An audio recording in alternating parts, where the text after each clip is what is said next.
बंधु मैंने आज भिडटी मिथुन राशि व्यक्ति विशेष मान बहुत खास अटे कारण आज भिडियो आमे माने जानिबा मिथुन राशि 2024 मसीहार अंतिम 3 मास अर्थात अक्टोबर नवेम्बर एवं डिसेम्बर मास किपरि रहिबाकु जाउछि।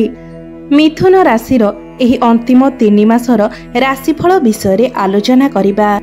मिथुन राशि स्वास्थ्य, शिक्षा, प्रेम संपर्क, वैवाहिक जीवन, भाग्य, क्यारियर एवं व्यापार वाणिज्यर स्थिति किपरि रहिबो एही अंतिम 3 मासरे से विषय विस्तार रूप में आलोचना करिबा।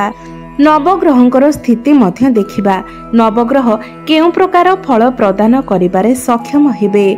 शेषरे अशुभत्व प्रदान करुथिबा ग्रह मानकर किछि विशेष प्रतिकार विषय मध्य जानिबा। सेथिपाई भिडियोटी को स्किप न करी शेष पर्यंत निश्चय देखंतु। तेबे आसंतु आरंभ करिबा एही कार्यक्रमटी को जहाकी जन्म राशि एवं चंद्र राशि उपरे आधारित अटे। तेबे एहा पूर्वरु जदि आपणकर मिथुन राशि होई थाए तेबे भिडियोटी को लाइक करी चैनल टी को सब्सक्राइब करि दियंतु एवं कमेंट बॉक्स रे जय श्री जगन्नाथ निश्चय लिखंतु। तेबे बंधु माने आसंतु जानिबा एही अंतिम 3 मास आपणक पई किपरि रहिबो। अक्टोबर नवेम्बर एवं डिसेम्बर मासर मासिक राशिफल उपरे आलोचना करिबा। तो बंधु माने एही 3 मासरे बड़ बड़ ग्रह मानकर राशि परिवर्तन हेबार अछि। सूर्य, शुक्र, बुध एवं मंगल निजर राशि परिवर्तन करिबे एवं सेमानकर राशि परिवर्तन करिबा सहित आपणक भाग्य रे मध्य अनेक परिवर्तन आसीबो। तेबे एही 3 मासरे आपणक भाग्य रे केउ सब परिवर्तन हेबो से विषय विस्तार रूप में जानिबा। एहा सहित शनि जो बक्री अवस्था रे अछंती नवेम्बर 14 रु शनि मार्गी अवस्था को मध्य आसीबे। तेबे एही 3 मासरे कौन सब बड़ बड़ परिवर्तन हेबार अछि, आपनकु केउ सब कथा प्रति विशेष ध्यान रखिबार अछि से विषय जानिबा। तेबे बंधु माने आपनक प्रथम भावरे अर्थात आपनकर राशि रे विराजमान अछंती मंगल। आपनकर चतुर्थ भावरे विराजमान अछंती केतु, सूर्य एवं बुध। आपनकर पंचम भावरे विराजमान अछंती शुक्र। दशम भावरे विराजमान अछंती राहु। आपनकर नवम भावरे विराजमान अछंती शनि एवं आपनकर द्वादश भावरे विराजमान अछंती गुरु। तेबे बंधु माने आपनकर राशि रे विराजमान अछंती मंगल जे कि 20 अक्टोबर पर्यंत आपनकर राशि रे विराजमान रहिबे एवं 20 अक्टोबर को मंगल आपनकर द्वितीय भाव को चलन करिबे एवं जे पर्यंत मंगल आपनकर प्रथम भावरे विराजमान अछंती से पर्यंत आपण निजर बाणी उपरे नियंत्रण रक्षा करंतु। कोनोसी भी कार्य रे आपण तरबरिया भावरे किछि डिसिजन नियंतु नाही किबा तरबरिया भावरे कोनोसी कार्य करंतु नाही कारण मंगल आपनकर प्रथम भावरे रही आपनक मध्यरे आग्रेशन को बढ़ाइबे कारण मंगल हेउछंती क्रोधर कारक ग्रह। तो एही समय आपण निज धैर्य को रक्षा करंतु एवं प्रत्येक जिनिस को बुझी सुझी कार्य करंतु। भूले मध्य तरबरिया भावरे कोनोसी कार्य करंतु नाही किंबा कोनोसी डिसिजन मध्य नियंतु नाही एवं मंगल आपणकर प्रथम भावरे थिबा हेतु आपणकर प्रेम जीवन एवं वैवाहिक जीवन उपरे मध्य एहार प्रभाव पड़िबो।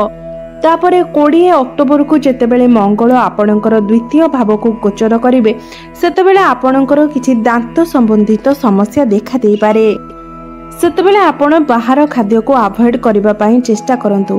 ठंडा एवं गरम खाद्य एका सहित खांतु नाही एवं जेतेबेले मंगल आपणकर द्वितीय भाव रे थिबे सेतेबेले विशेष करी आपण निजर फैमिली आर्गुमेंट ठारू दूरे रुहंतु कारण 20 अक्टोबर रु संपूर्ण डिसेम्बर मास पर्यंत मंगल आपणकर द्वितीय भाव रे रहिबे। तेबे प्रथमे आसंतु जानि नेबा आपणकर स्वास्थ्य किपरि रहिबो एही 3 मासरे।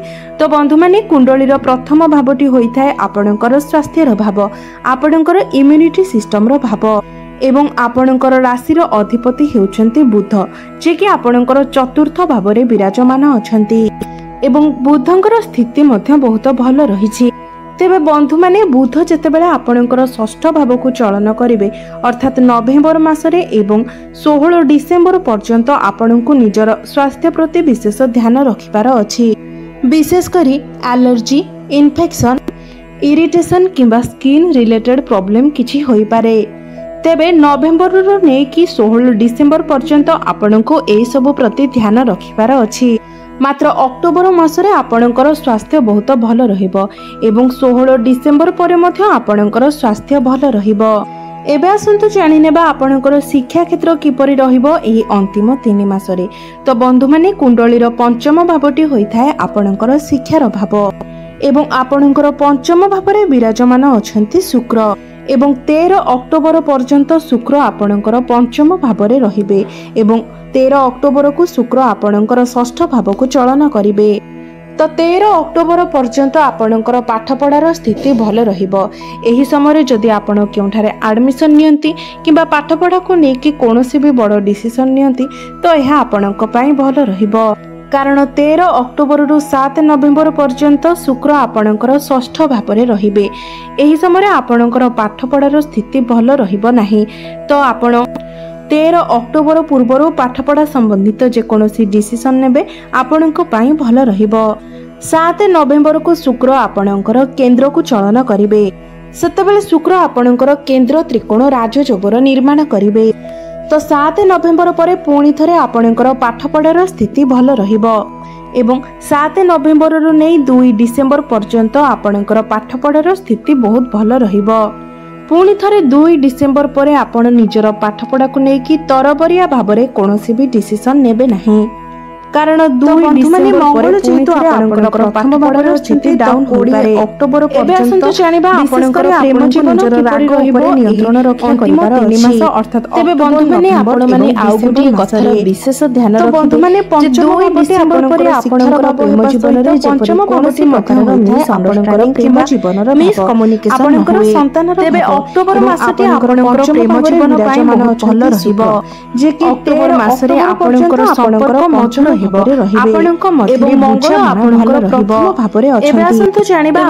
वैवाहिक जीवन किपरि रहिबो एही अक्टोबर नवेम्बर एवं डिसेम्बर मासरे। तो बंधु माने कुंडलीर सप्तम भावटी होइथाय आपणकर वैवाहिक जीवनर भाव आपणक जीवन साथीर भाव। तेबे आपणकर सप्तम भावर अधिपति हेउछंती देवगुरु बृहस्पति जे कि आपणकर द्वादश भावरे विराजमान अछंती।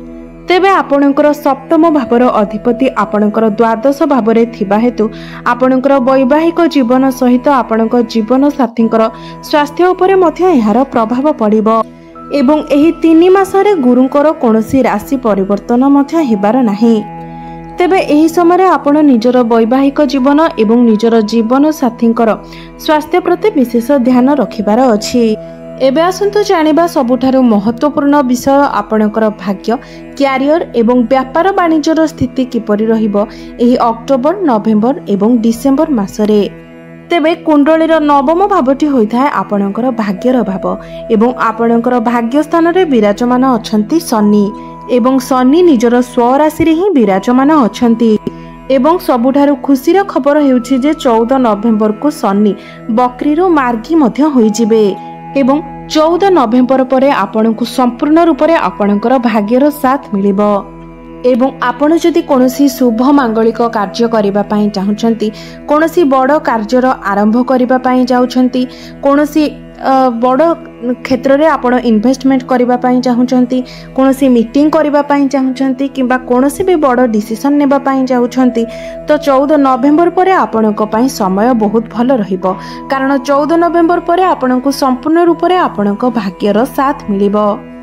एबे आसंतु जानिबा आपणकर क्यारियर किपरि रहिबो एही अक्टोबर नवेम्बर एवं डिसेम्बर मासरे आपणकर कार्य क्षेत्र किपरि रहिबो एही अंतिम 3 मासरे। तो बंधु माने कुंडलीर दशम भावटी होइथाय आपणकर क्यारियर भाव कार्य क्षेत्रर भाव एवं आपणकर दशम भावरे विराजमान अछंती राहु एवं एही 3 मासरे राहुकर मध्य कोनोसी राशि परिवर्तन हेबार नाही एवं राहु जेतेबेले दशम भावरे विराजमान थांती से आपनकु निश्चित भावरे एक परिवर्तन देई थांती। एही समय आपनकर विदेश सहित जड़ित कोनोसी कार्य होई पारे एवं एही समय आपनकर दूर यात्रा मध्य होई पारे। आपण निजर काम कार्य को नेकी दूर यात्रा करि पारंती एवं सेथिरे आपनकु शुभ फल मध्य प्राप्ति हेबो। एही समय आपनक उपरे कार्यभार मध्य वृद्धि पाई पारे कारण गुरु आपनकर द्वादश भावरे अछंती। एही समय किंतु आपण निजर काम कार्य को नेकी आलस्य करिवे नाही कारण आपणकर राशि स्वामी बुध होइथिबा हेतु आपणक मध्यरे बेले बेले चंचलता देखा देई थाए। बेले बेले आपणकर मूड बहुत भल रही थाए एवं हठात आपणकर मूड चेंज मध्य होई जाय थाए एवं जो मानक पाखरे कोनोसी चाकरी नथिला सेमानंकु नवेम्बर रु 16 डिसेम्बर मध्यरे कोनोसी चाकरी मध्य मिली जाय पारे। एबे आसंतु जानिबा आपणकर व्यापार वाणिज्यर स्थिति किपरि रहिबो ए अक्टोबर नवेम्बर एवं डिसेम्बर मासरे। तेबे अक्टोबर मासटी एवं 16 नवेम्बर मध्यरे आपणकर बिजनेस रो स्थिति बहुत भल रहिबो। मात्र बिजनेस रे आपणकु टिके अधिक परिश्रम करिबाकू पड़िबो। तेबे बंधु माने आसंतु जानि नेबा किछि विशेष प्रतिकार विषय जो प्रतिकार गुड़िक करबा द्वारा आपणकर एही 3 मासरे आसुथिबा अशुभत्व गुड़िकर खंडन होई पारिबो। तेबे आपण प्रत्येक दिन बुद्धंकर बीज मंत्र ओम ब्राम ब्रिंग ब्रोंग सह बुद्धाय नमः एही मंत्र को आपण प्रत्येक दिन 108 थर जप करंतु। एहा सहित आपण प्रत्येक दिन प्रभु गणेशंकर मध्य पूजार्चना करंतु। एहा सहित प्रत्येक दिन हनुमान चालीसार पाठ करबा सहित आपण प्रत्येक दिन उदित सूर्य को जलार्घ्य मध्य अर्पण करंतु। आपणकर समस्त अशुभत्व खंडन होई आपणको शुभत्व प्राप्ति हेबो एवं आपणकर भाग्य रे परिवर्तन आसीबो। तो बंधु माने आपणकर जीवन मंगलमय हेउ एहा ही ईश्वरଙ୍କ निकटरे मोर प्रार्थना। धन्यवाद।